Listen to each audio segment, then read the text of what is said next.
Welcome to the H2H Human Connection Done Right Summit, bringing together forward-thinking leaders who understand that true innovation happens when people, process, and technology work in harmony.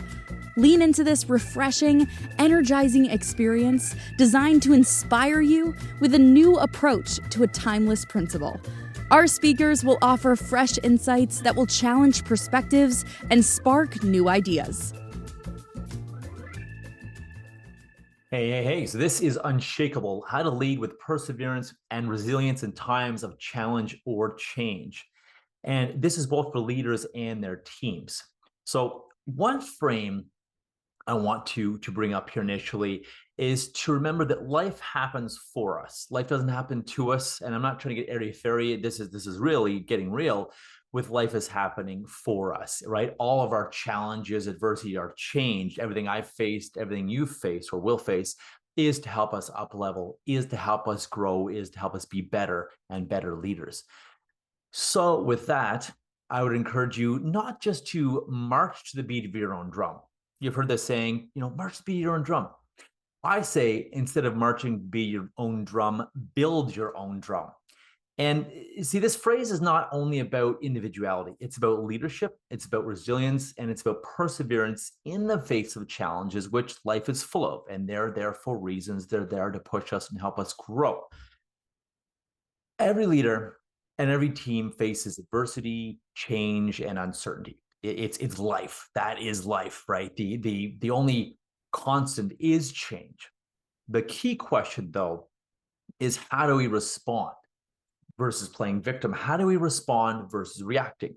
So today we're going to talk about the mindset, the strategies, and real-world examples of resilience and perseverance in leadership and teams, especially during tough times, including growth, massive growth, challenges, big change, organizational change, huge success, or layoffs, acquisitions, or mergers, all of which I've been through. Adversity these days is not an exception. It's the norm, in fact. Adversity, looking at the way the world is right now, the way North America is heading right now, it's not an exception in leadership and on teams. It's the rule. So those who can really learn to navigate it become stronger, become more innovative, and better equipped to handle the next challenge. When I was at IBM, Novell and Lenovo, I went through with mergers, layoffs, acquisitions, massive growth in smaller companies like Platespin. And massive growth can be as much as a problem as a downturn, just in a different way. I've been through massive changes, growth, adversity, downturn in my own business for the past 12 years. And with my own life challenges with obesity, with mental health issues, chronic fatigue syndrome, and being intensely bullied when I was younger, leading to a lot of imposter syndrome and self-doubt to work on, and also me questioning, how the heck am I going to get things done when I can barely stay awake when doing the bare minimum exhausts me? So those are some questions I had asked myself, and realizing that, well, again, like I said before, life happens for us, not to us. Let's start by defining perseverance and resilience, in fact, before we really get into things. So perseverance is about commitment. It's about consistency. It's about grit. It's about sticking with a goal despite difficulties, despite, immense obstacles. It's about continuing no matter what. Zero excuses, zero tolerance for victim mindset, either in yourself or your teams or others. Now, resilience is the ability to adapt, to recover, and to thrive. Yes, to thrive after setbacks or perceived setbacks. Now, these qualities are essential for navigating uncertainty, whether it's economic uncertainty and economic downturns, industry disruptions, or either internal or external challenges, both to the business or ourselves. One example, easier for him to say. Howard Schultz faced over 200 rejections before securing investment for Starbucks, and his perseverance changed the coffee industry forever. I just returned from Colombia, South America, and yes, there's lots of Starbucks there as well. So imagine if Howard Schultz has given up after 50, 100, or even 199 rejections. Ditto with Sir Richard Branson when asking banks for funding when he was founding the Virgin Group. or Thomas Edison's 2000 ways on how not to build a light bulb, right? Other examples could be J.K. Rowling was rejected by 12 publishers before Harry Potter became one of the most successful book franchises in history, then one of the most successful movie franchises in history. And J.K.'s resilience turned failure into opportunity. Now, leaders and teams that embody these traits don't just survive change, they use it as a catalyst for growth. And a funny metaphor, humorous metaphor for you, while remaining tactful with my language here, well, cow poop produces methane. Stay with me here. Cow poop produces methane. And methane is one of the fuels that the space shuttle gets launched on. It's one of the main fuels for most space shuttles. So this metaphor can show that turning crappy situations, pun intended, into rocket fuel is one of the ways that successful companies navigate and grow and rocket through adversity, right? So the role of leadership in cultivating resilience. Back at IBM, back at Novell, back at Lenovo and Platespin, a very small company that grew very, very, very quickly, I saw a couple things. One was that leaders set the emotional and strategic tone during adversity, right? They really set this tone, and their mindset, their behaviors, their actions and inactions, their fears and worries really influence how the teams react. There's a psychological term called transference, and it's science I'm talking about here. Your vibe, if you will, your mindset, your energy, the way you view something or think about something, your fears towards something will influence how others feel about them too. In fact, there was a scientific study done years ago about teachers, and they took a couple of teachers, two different teachers, and one different group of students. They said to one teacher, we feel really bad for you. Sorry, you're stuck with these students. You know, they're a bunch of dummies. You know, they try hard, but they're really not going far. Just give your best and try to get as many of them passed as you can. And as you can imagine, those students didn't do very well in the course. They did, in fact, very, very poorly in the course. Now, another teacher, they took the same group of students, and in this teacher's class, they said, you know what? I hope you're ready for this. These students are going to give you a run for your money. These students are bright. They're geniuses. They're the minds of tomorrow. And, I hope you're going to keep up to them. And because these students are amazing. And well, guess what happened? Yes, big surprise. The students did incredibly well. Big surprise. Through transference, right? It's that transfer, if you will, of that vibe, of that energy, the beliefs, the fears, the belief that something is good, bad, or otherwise, the belief that something is possible, the belief that something will succeed, will win, or that it's going to go down the toilet. That belief, that vibe, that feeling, that energy, scientifically proven, will literally go out to the other people on your teams. It also goes out to your customers as well. So we need to be very, very careful what is going on in our head, in our brain, what the mindset is right up here, and what we feel towards the success or failure or the inevitability of decline in a situation is, versus we are not giving up. Anything is possible. We are going at this. We are winning. We are kicking ass and taking names, and we're going to persevere through this no matter what. And that mindset will directly influence the other people on your teams, other teams, and even including customers, because your teams will influence what customers feel as well through their own transference of that vibe, that belief, that energy, that resilience and perseverance that anything is possible. We're getting through this and we're going to win. And in fact, we're going to grow through this and grow from this. So like I said before, leaders set the emotional and strategic tone during adversity, challenge, and change.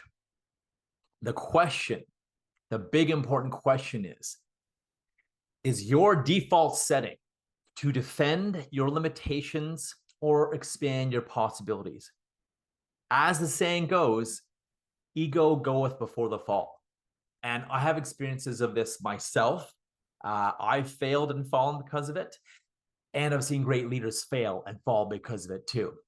Yes, have confidence without letting ego get in the way. Be confident, be sure of yourself, and be open to knowing that we don't know everything. And in fact, the more I learn, the more I know I don't know everything. It's a very, very humble and powerful place to be, because it will give you growth and lead a growth mindset. And I feel we can learn from anyone. One cool example of this is the Ford CEO, Alan Mulally, led Ford through the 2008 financial crisis with a one Ford vision, unifying the company and avoiding the pandemic-driven and panic-driven decisions that led competitors to seek bailouts and have massive failures. And Ford found a way to avoid a lot of this and to persevere through that 2008 financial crisis. And obviously, Ford is still around and doing quite well despite competition. So this one Ford, this one vision, and having the company unified, supporting everyone, led them to success, and maintaining that success through massive adversity when many other companies and organizations were literally failing and needed bailing. No pun intended. Transparency. Transparency and communication builds trust. Teams, employees, and even other leaders and colleagues need clarity, even if the news isn't always positive. Uncertainty breeds fear, but clarity fuels resilience. I'll say that again. Uncertainty does breed fear. Back at IBM and Lenovo, the big blue culture was, you will know when you need to know, and we'll tell you exactly what you need to know when you need to know it. And this killed morale. It killed trust. It killed retention. People were leaving. People were doing the bare minimum. I was encouraging colleagues to continue to help them stay engaged instead of disengaging all the time, right? The lack of transparency and the closed doors that sometimes happened years ago at Big Blue were very, very demotivating. That popular saying, no news is good news, is totally false. In fact, it's total BS. People's minds and the rumor mill will get going at 1,000 miles an hour unless there is clarity and transparency, even with bad news. The bad news can be dramatically different when you are authentic, you're honest, you're transparent with people. This is going on. As long as you're clear and transparent, even with bad news. And bad news is dramatically different when you can come with solutions, or even ask for solutions to get team members helping, get them engaged, get them brainstorming, get them motivated to stick around, to ask for help, and to do their best. And you can get great examples and great support from teams when you bring, bad news, for example, or challenges to teams. You can get amazing results, amazing solutions, amazing brainstorming if you only involve them, versus keeping them in the dark, keeping them out of the know, if you will, to, for whatever reason, prevent them from leaving, prevent them from getting demotivated, ironically, because that is what's going to demotivate them. It's going to limit them. Uncertainty will unfortunately breed stagnancy, breed stuckness. Some people will stick their head in their sand. Some people will stop. Some people will bail, will quit, will go on, will jump ship if there's no certainty. So one way is we can create certainty is by creating clarity and transparency and saying, these are the solutions we think we're going to create and bring towards this challenge or this problem. What solutions do you have? Your people with the boots on the ground often will have the best solutions and will already have solutions as well. So ask. It's okay to bring bad news. Hey, because, well, most people, first of all, are already aware of it. Most people can read the writing on the wall, so to speak. And most people these days have great BS detectors because of the way the world's going. So they know when we say everything is okay, nothing's wrong, we got it handled, or we'll tell you when you need to know, kind of thing. It's intensely demotivating when, ironically, it can be intensely motivating and building for success and helping create success in your world, in that organizational world. And I really believe that leaders must embrace a growth mindset, seeing failures as stepping stones rather than stopping points, and encouraging your team to do this too. Most importantly, encouraging your team to see failures as these stepping stones. See, self-leadership matters. As a leader, if you want a resilient team, you must model resilience yourself. See, people will do about 10% of what you tell them. However, they'll do about 90% of what you show them, what you demonstrate to them. They'll essentially walk your walk. That's why self-discipline, emotional intelligence, and a clear vision are essential leadership foundations, and sharing with them your vision, getting them clear on that vision, giving them clarity during times of uncertainty with your vision, and also getting them on board on that. Not to mention asking them, what is your vision? Let's make sure the visions are aligned. Because if you have opposite visions or competing visions, well, that's not going to work very well to encourage staff, to engage staff, and to get all the wheels on the bus going the right direction and in the same direction. Otherwise, well, if you have 4 wheels on a bus, you're not gonna go too fast if they're all pointing their opposite directions. Now, speaking of growth mindset, if you want your team to grow, you need to grow too, right? Constantly. And share that growth with your team. Share what you're learning, share your wins, share what you're learning to your team to motivate them and to encourage them to grow too, so that they know that is the key to success. Again, model what you want people to do. Demonstrate what you want people to do, because they're going to do more of what you do than what you say. Speaking of motivating your team, there is no worse way to demotivate and disengage a team than to not walk your talk. In some of the big corporate environments I was with in the past, and some of the companies I've spoken and taught for, well, we had leaders come and say one thing and do another. Promise one thing and then do another. Or promise they wouldn't do something and do it anyways. The result, listen, instant disengagement, instant disconnection. People stopped doing their best. And I'll admit, I stopped doing my best too for some of these leaders that just, didn't walk their walk, didn't walk the talk, hugely inauthentic. Do as I say, not as I do, and just rule with an iron fist. It may do the bare minimum not to get fired, but that's about all you'll do. Or you'll pretend even. Some people pretend to do the bare minimum, not get fired, right? So walking the talk is a huge, huge thing. Being authentic, communicating, being open, and really, really caring about your team. Actually caring, not just, we have an open door policy here, except when my door is closed. Right? Genuinely actually caring and showing people your care versus, first name basis or open door policy, which yes is great, but also there can be a lot of BS with that because often leaders will not walk that talk. Conversely, Hugh, a top leader at Platespin and then Novell after Platespin was acquired, had people stick around, including myself, during hard times, tough times, challenges, downturns, offers of higher pay from headhunters, again, including myself, or seemingly better grass is greener opportunities. Again, I saw this personally offered to myself and offered to other people on the team. We stuck around because Hugh would sometimes shield us from the nonsense from higher up. He would be completely transparent with us, offer huge clarity, offer his solutions and what he was going to do and how he was going to help us grow things, rectify things, fix things. And also asking us for what are your opinions? You're my soldiers on the ground, he would always say. What do you think? What are your solutions? What do you know we already need to change? What have you come up with solutions already, but no one is listening to? I will listen. So Hugh was amazing. And he had people stick around and give their best during hard times, downturns, you name it.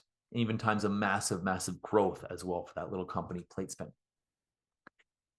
A little known person named Nelson Mandela spent 27 years in prison, and he was constantly reading, studying, thinking, and reflecting instead of sitting there or watching TV or thinking, woe is me.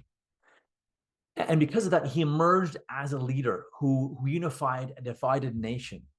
His resilience and his choice, it's a choice, it's always a choice, even not choosing, that is a choice.